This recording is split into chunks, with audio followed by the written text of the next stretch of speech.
जेको इंसान तव्हांखे चवे न त मूंखे परवाह न आहे, उन ई इंसान खे घणी परवाह हूंदी आहे। पर इन वक़्त में उन जे इन लहजे खे ॿुधी करे तूं तेज़ नथी जाए। घणा इंसान इन्हनि में बि पंहिंजा रिश्ता ख़तम करे छॾींदा आहिनि, जेके अॻिलनि खां ॿुधंदा आहिनि त तुंहिंजी मूंखे परवाह न आहे। बाबा जेको तव्हांखे चवे न त तुंहिंजी मूंखे परवाह न आहे, सम्झ उनखे ई तुंहिंजी घणी परवाह आहे। मां दावा सां थो चवां, काफ़ी दोस्त अहिड़ा बि आहिनि जेके वीचारा दोस्तनि जे रवैयनि जे करे पाण खे डिप्रेशन जे शिकार में विझनि। ॾिसो न, हिकिड़ो जॾहिं तव्हां सां ग़लति करे थो त तव्हांखे वरी उन सां ग़लति न आहे करिणो। हाणे ॿिन्हिनि मां हिकिड़ो जॾहिं पंहिंजी ख़ामोशी अख़्तियार कंदो, उहो पंहिंजी इज़त बि संवारींदो ऐं पंहिंजी रिज़ल्ट पाण अखियुनि सां ॾिसंदो त केॾी भली रिज़ल्ट आई आहे। जेको हिकिड़ो ग़लति थिए न त ख़ामोशी अख़्तियार कर। ख़ामोशी बि हिकु अल्लाह जी इबादत आहे। हुन सां हुन जहिड़ो थींदे फ़र्क़ु न थींदो। जवान जी औलाद थोरो सबर कर। हाली बाज़ार गरम मां थोरो ईअं सम्झ, हाली बाज़ार गरम मां बाज़ार जॾहिं थधी थींदी न त पाण ई तोखे मुंहिंजी ॻाल्हि इहा जेका अॼु ॿुधे थो न, पोइ बाद में खिल बि ॾियाराईंदई त वाकई शेख ज़ुबैर तूं सचो आहे। हा जवान, हा। बाक़ी काफ़ी इंसान अॻिलनि सां घणो मन परे पइजी वेंदा आहिनि। छो? जॾहिं हिकिड़ो ग़लति करे थो त वरी उहो बि ग़लति कंदो। बाबा हिकिड़ो ग़लति करे थो त पंहिंजी तव्हांखे हैसियत ॾसे थो त तव्हां ख़ामोशी अख़्तियार कयो। तव्हां छो था हुननि खे पंहिंजी हैसियत ॾसियो? तव्हां ख़ामोशी अख़्तियार कयो। ख़ामोशी इन में बि तव्हां हिकिड़ा वॾा रंग ॾिसंदो ऐं रिज़ल्ट ॾिसंदो। घणा वरी अहिड़ा दोस्त बि आहिनि, अरे हल हल हल तुंहिंजी परवाह न आहे।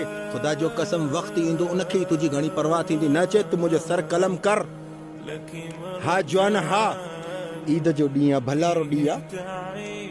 काफ़ी दोस्त अहिड़ा बि आहिनि जेके साम्हूं वारनि जे लहजनि जे करे पाण खे डिप्रेशन जो शिकारी करे छॾींदा आहिनि। का ॻाल्हि उन्हनि खे सम्झ में न ईंदी आहे, पाण खे परेशान करे छॾींदा आहिनि, ज़हनी मरीज़ बणाए छॾींदा आहिनि। बेगुनाह बि पाण खे साम्हूं वारनि जे लहजनि ऐं रवैयनि जे करे पाण खे डिप्रेशन जो मरीज़ न बणायो। जेके इंसान तव्हां सां रखणु चाहींदा सो उहे रखंदा, जीअं रखणु न चाहींदा पंहिंजे लहजनि ऐं रवैयनि जे ज़रिए ते तव्हांखे धिको ॾींदा।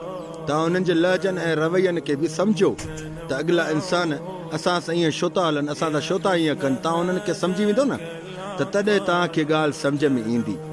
इन में छा पाण खे करणु घुरिजे? ख़ामोश रखणु घुरिजे। ख़ामोश रखंदे रिज़ल्ट साफ़ ईंदे, ज़बरदस्त रिज़ल्ट ईंदे। यादि रखो, ए अल्लाह जी ख़लक़ल इंसान ज़ात, जेकॾहिं तव्हां सां अमड़ नाराज़ आहे, या भेण नाराज़ आहे, या भाउ नाराज़ आहे, त हिन भलारे ॾींहुं ईद जो वॾो ॾींहुं आहे। इन में पंहिंजी नाराज़गी कढी छॾिजो। घणा वरी अंदर में ज़ंग रखी वेठा आहिनि त ॾिसां हिन चकर ईद ॾिए थो पाण, जीअं न ॾींदो त मां बि न ॾींदोमांसि। ॾिस न, पोइ तो में उन में फ़र्क़ु छा थियो? बाबा ईद जो वॾो सॼो ॾींहुं आहे। ईद दुश्मन खे बि ॾिजे, इहे फ़र्क़ु न रखजनि। इहे फ़र्क़ु रखण वारा ई अकेला थी विया अथव। यादि रखो ए इंसानो, जेकॾहिं अॻिलो तव्हां सां गंदगी तो करे न त तव्हां गंदगी न कयो, तव्हां उन गंदगी खे ॿुहारी सां साफ़ कयो। गंदगी खे ॿुहारी सां साफ़ कंदो, रब ॾिसे तो तव्हांखे वॾी उन सफ़ाई मां ख़ुशबू ईंदी, ख़ुशबू।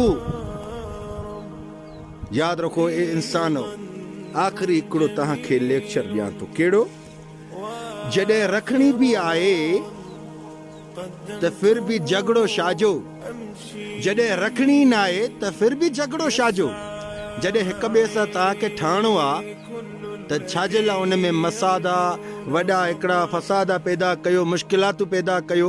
जॾहिं रखणी न आहे त पोइ बि छाजे लाइ माना हिकिड़ी मुसीबत जी दीवार खड़ी कयो। बाबा ॾिसो न, जेकॾहिं अॻिला तव्हांखे सम्झ में नथा अचनि त उन्हनि खे हीअं करण बि सिखो। जेकॾहिं सम्झ में अचनि था त उन्हनि खे थोरो वक़्तु ॾियो, अॻिते हली तव्हांखे रिज़ल्ट मिलंदी। यादि रखिजे जवान जी औलाद। जज़ाकल्लाह ख़ैर, मां सलाम।